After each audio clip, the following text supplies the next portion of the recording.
Hello friends, welcome to my YouTube channel. दोस्तों, आज के सेशन में हम लोग करेंगे ईवीएस का अगला पार्ट, अगला प्रैक्टिस सेट दोस्तों, जो कि एग्जाम में आए हुए क्वेश्चंस इसमें शामिल किए गए हैं, जिससे आपको आइडिया लगेगा किस तरीके के क्वेश्चन एग्जाम में पूछे जा रहे हैं। तो चलिए आज का वीडियो शुरू करते हैं। दोस्तों, इससे पहले कहना चाहेंगे जो लोग भी चैनल पर नए होंगे यानी पहली बार विजिट करते हैं, चैनल को सब्सक्राइब करना नहीं भूलेंगे, क्योंकि ऐसी वीडियोज़ आपको डेली बाई डेली मिलती रहती है, जिससे आपको एग्जाम में हेल्प मिलती है। तो चलिए आज का पहला क्वेश्चन करते हैं। तो आज का आपका पहला क्वेश्चन रहा दोस्तों कि गोवा के पड़ोसी राज्यों का समूह है। ठीक है, इसमें आपको ऑप्शंस मिल गए, इसके आपको आंसर्स बताने हैं। ठीक है, बताइए इस क्वेश्चन का आंसर क्या होगा। तो पहला ऑप्शन गुजरात, महाराष्ट्र, दूसरा महाराष्ट्र केरल, महाराष्ट्र कर्नाटक और आंध्र प्रदेश। दोस्तों बताइए गोवा के पड़ोसी राज्यों का समूह कौन सा है। तो दोस्तों बताते हैं, चलिए आपको राइट आंसर। तो इस क्वेश्चन का जो राइट आंसर बनेगा दोस्तों, ऑप्शन नंबर 3 जो है करेक्ट हो जाएगा, यानी महाराष्ट्र और कर्नाटक जो है दोस्तों गोवा के पड़ोसी राज्य हैं। नेक्स्ट क्वेश्चन देखते हैं, question number second. Question number second दोस्तों देखिए क्या पूछा गया है कि गुजरात की राजधानी गांधीनगर के सापेक्ष उत्तर प्रदेश की राजधानी लखनऊ की दिशा क्या होगी। चलिए इसको देख लेते हैं कि किस तरीके से इसकी जो है दिशा क्या होगी। तो मान लीजिए कि इस तरीके से, ठीक है, ये हमारा इंडिया है। ठीक है, अब देखिए यहाँ पे हमारा लखनऊ है, इधर आपका इस तरह से है। ठीक है, अब यहाँ पे मान लीजिए गांधीनगर है और यहाँ पे लखनऊ। अब इसकी दिशा क्या होगी। तो अगर सापेक्ष में आप निकालते हैं इस तरीके से, तो देखिए इस तरीके से जा रहा है ना, तो ये दिशा क्या हो जी, इसको क्या कहते हैं, उत्तर पूर्व कहते हैं। क्या कहते हैं, उत्तर पूर्व। तो इसकी दिशा क्या हो जाएगी, उत्तर पूर्व, क्योंकि गांधीनगर के सापेक्ष पूछा है तो यहाँ से लेंगे, अगर लखनऊ के सापेक्ष पूछता तो यहाँ से लेते। ठीक है, उम्मीद करते हैं कि क्वेश्चन आपको अच्छे तरीके से समझ में आ गया होगा। नेक्स्ट क्वेश्चन की तरफ चलते हैं, question number third. Question number third में पूछा गया है दोस्तों कि चींटियों के बारे में कौन सा कथन सत्य है। ठीक है, यानी चींटियों के बारे में कौन से कथन जो है सत्य है। कूट वाला क्वेश्चन है, ध्यान दीजिएगा। तो पहला है ऑप्शन कि चींटी सीधी रेखा में चलती हैं। देखिए ये बात सही है कि चींटी जो है कि सीधी रेखा में चलती हैं। ठीक है, ये सही हो गया पहला। दूसरा, चींटियाँ चलते समय एक विशेष प्रकार की गंध छोड़ती हैं, ये बात भी सही है। और यहाँ पे लिखा है कि चींटियाँ मनुष्यों को उसके तलवे की गंध के कारण खोज लेती हैं, तो नहीं, ये बात गलत है। तो यहाँ पे 3 ऑप्शन में से पहला और दूसरा ही सही है। तो चलिए कूट में खोज लेते हैं कि कौन से ऑप्शन में ये मिला है। तो देखिए ये रहा कूट, पहले में है 1 और 2, दूसरे में 2 3, 1 2 3 और नन। देखिए हमको जो मिला था वहाँ पे वो मिला था 1 और 2, जो कि सही था। तो यहाँ पर जो राइट आंसर बन जाएगा ऑप्शन नंबर 1 बिल्कुल सही हो जाएगा दोस्तों। नेक्स्ट क्वेश्चन की तरफ चलिए। अगला क्वेश्चन पूछा गया है कि आयोडीन की कमी के कारण कौन सा रोग हो जाता है। उम्मीद करते हैं कि इस क्वेश्चन का आंसर सभी लोग दे पाएंगे। ठीक है, चलिए इस क्वेश्चन का आंसर बता देते हैं आपको। तो जो आयोडीन की कमी के कारण रोग होता है दोस्तों, वो कौन सा रोग होता है, तो घेघा रोग होता है। चलिए नेक्स्ट क्वेश्चन देखिए, क्वेश्चन नंबर 5। क्वेश्चन नंबर 5 में क्या है दोस्तों कि कोई छात्र ए पर है और बी पर पहुंचना चाहता है। ठीक है, इसके पहले वह ओ पर जाता है। ठीक है, यहाँ पे ओ होगा जो ठीक ए के उत्तर में 120 मीटर दूरी पर है। ध्यान से समझिएगा, एक छात्र ए पर है, मान लीजिए यहाँ पर ए है। ठीक है, क्या है, ए है, ए पर है और बी पर पहुँचना चाहता है। इसके लिए वह पहले ओ पर जाता है जो ए के ठीक उत्तर में, उत्तर मतलब दोस्तों ऊपर 120 मीटर गया। ठीक, 120 मीटर गया। अब दिया है फिर वह ओ से, ये गया है ओ पर, यहाँ पे है ओ से पश्चिम दिशा में 50 मीटर की दूरी जाता है, मतलब इधर पर गया। ठीक है, तो ये हो गया आपका बी। अब बोला है, अब देखिए ये दूरी पूछा है ए की बी से दूरी तथा बी के सापेक्ष, यानी इसके सापेक्ष, बी के सापेक्ष ए की दिशा। तो सबसे पहले दूरी निकाल लें दोस्तों। देखिए 12 और 50 है, तो 12 का अगर करते हैं तो 12 इस तरीके से अगर आप निकालते हैं सिर्फ 12 और 5 का, तो अगर आपका आ जाएगा 144 और 5 का हो जाएगा 25, यानी कितना हो गया, ये 169 हो गया, जो कि 13 का होता है। और यहाँ पे 1 जीरो बढ़ा हुआ है दोस्तों, तो यहाँ पे आप करेंगे जब मल्टीप्लाई, तो यहाँ पे कितना आ जाएगा, 130 मीटर तो लंबाई यानी दूरी आ गई दोस्तों। अब पूछा है, ठीक है, 130 मीटर। अब इसके सापेक्ष दिशा, तो ये दिशा क्या कहलाती है, तो ये दिशा कहलाती है दक्षिण पूर्व। क्या कहलाती है, दक्षिण पूर्व। तो इस क्वेश्चन का जो राइट आंसर बन जाएगा वो क्या हो जाएगा दोस्तों, तो ये हो जाएगा आपका 130 मीटर और दक्षिण पूर्व, जो कि ऑप्शन नंबर सेकंड में दिख रहा है। तो इस क्वेश्चन का जो राइट आंसर बनेगा दोस्तों, ऑप्शन नंबर सेकंड सही हो जाएगा। नेक्स्ट क्वेश्चन की तरफ चलिए। अगला क्वेश्चन, क्वेश्चन नंबर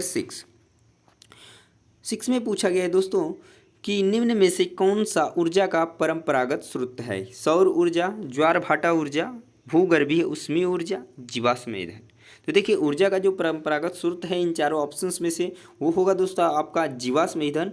ठीक है, नेक्स्ट क्वेश्चन देखते हैं। अगला क्वेश्चन क्या है? Question number 7। इसमें पूछा गया है कि हमारे सौरमंडल में कौन सा ग्रह पृथ्वी से छोटा है? मार्स, जुपिटर, अरुण, ठीक है, अरुण और शनि। तो इसमें से कौन है? तो देखिए जो पृथ्वी से छोटा ग्रह है वो कौन सा है? मार्स है। इस चीज़ को आप लोग याद रखिएगा। तो यहाँ पे इस तरीके से क्वेश्चन बन जाते हैं कहीं से भी। अगर आप छोटी छोटी चीज़ों को नहीं ध्यान देंगे तो वहाँ पे आपसे गलतियाँ हो जाएंगी। नेक्स्ट क्वेश्चन देखते हैं, क्वेश्चन नंबर 8। क्वेश्चन नंबर 8 में पूछा गया है दोस्तों कि निम्नलिखित में से किस ग्रह पर सबसे दिन छोटा होता है, यानी दिन सबसे छोटा होता है? तो वो कौन सा ग्रह है दोस्तों? तो ये है आपका पृथ्वी, यानी कि जिसपे हम लोग रहते हैं, अर्थ। ठीक है, नेक्स्ट क्वेश्चन देखिए, क्वेश्चन नंबर 9। क्वेश्चन नंबर 9 में क्या पूछा गया है दोस्तों कि पृथ्वी की सतह पर गिरने वाले खगोलीय पदार्थों को किस रूप में जाना जाता है? क्या उल्कापिंड, तारा, उड़न तस्तरी या तारामंडल? देखिए जो पृथ्वी पर की सतह पर जो गिरने वाले खगोलीय पदार्थ होते हैं उसको हम लोग उल्कापिंड के नाम से जानते हैं, उसको उल्कापिंड के रूप में हम लोग जानते हैं। ठीक है, नेक्स्ट क्वेश्चन चलिए, क्वेश्चन नंबर 10। क्वेश्चन नंबर 10 में पूछा गया है दोस्तों कि हेमिस महोत्सव किस राज्य यानी कि केंद्र शासित प्रदेश में मनाया जाता है? क्या मणिपुर, हिमाचल प्रदेश, जम्मू कश्मीर या लद्दाख? तो दोस्तों बता दें हेमिस महोत्सव जो है आपके केंद्र शासित प्रदेश लद्दाख में मनाया जाता है। इस चीज़ को याद रखिएगा। अगला क्वेश्चन देखिए, क्वेश्चन नंबर 11। क्वेश्चन नंबर 11 में दिया है दोस्तों कि कक्षा 5 की पुस्तक में दिए गए गोलकोंडा किले के मानचित्र में 1 सेंटीमीटर जमीन पर 110 मीटर की दूरी को दर्शाता है। इस मानचित्र में फतेह दरवाजे से जमाली दरवाजे की दूरी 10.7 सेंटीमीटर है। जमीन पर इन दोनों दरवाज़ों के बीच की दूरी क्या होगी, ये आपको बताना है। तो बताइए इस क्वेश्चन का आंसर क्या बनेगा दोस्तों? तो देखिए अब एक सेंटीमीटर 110 मीटर दिया है, तो आप सिंपल सा है, इसको पूछा है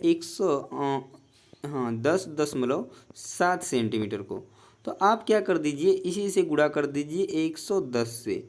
ठीक है, 110 से अगर आप गुणा कर देंगे तो देखिए पहला वाला पॉइंट ये तो जीरो हो जाएगा। ठीक है, ये 0 0 0। अब उसके बाद अगर गुणा करते हैं तो ये आपका 107 आ जाएगा। ठीक है, फिर गुणा करेंगे तो फिर आपका आ जाएगा 107। अब देखिए क्या आएगा 7 7 1 और 1। ठीक है, अब देखिए तो आपका जो एक पॉइंट यहाँ पर तो हो गया नंबर इतना सारा। ठीक है, अब नंबर है 4 नंबर का, एक पॉइंट पे आपको क्या करना है, यहाँ पे देखिए यहाँ पे कितने नंबर पे आपको दशमलव लगा देना है। ठीक है, ध्यान से।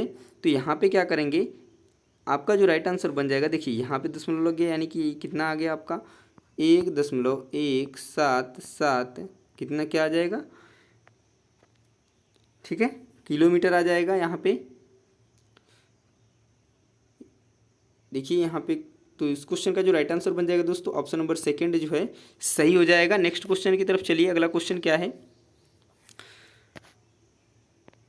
यहाँ पे देखते हैं 12 नंबर क्वेश्चन। 12 नंबर में क्या है कि जब किसी एक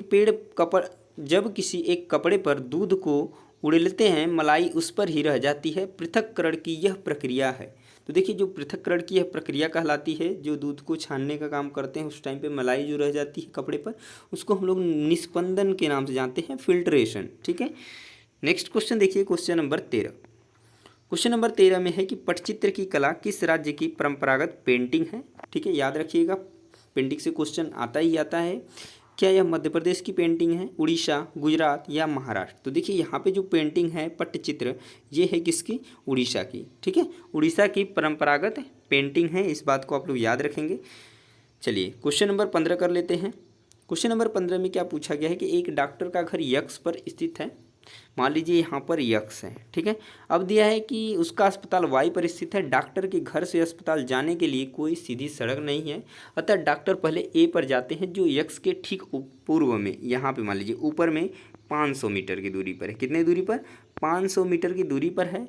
वह फिर बी जाते हैं जो ए के, ठीक है, अब ए पर चले गए यहाँ पर। अब देखिए ए के ठीक दक्षिण में 400 मीटर दूरी पर है। एक मिनट, क्या दिया है, वह पहले ए पर जाते हैं वो पूर्व में है, और फिर वह बी पर जाते हैं जो ए के ठीक दक्षिण में है। अब बी पर जाते हैं ठीक दक्षिण में है तो 400 मीटर की दूरी पर है। तो ये तो फिर वापस आ गए यहीं पे, ठीक है, 400 मीटर की दूरी पर आ गए। अब दिया है कि फिर वह सी पर जाते हैं जो ठीक बी के ठीक पश्चिम में 90 है, यहाँ तक आते हैं, इधर मान लीजिए 90 की। अंत में वो अपने अस्पताल पर पहुँच जाते हैं, यानी कि यहाँ पर। अब तो पूछा है कि सी के सापेक्ष, सी कहाँ था हमारा, यहाँ पर था।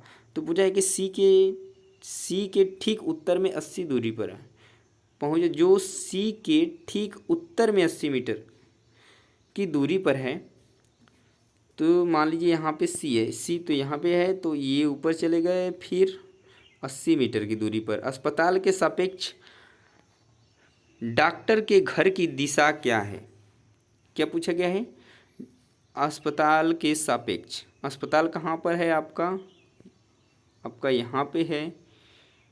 तो अस्पताल के सापेक्ष डॉक्टर के घर की दिशा क्या है, घर कहाँ था उनका, यक्स पर।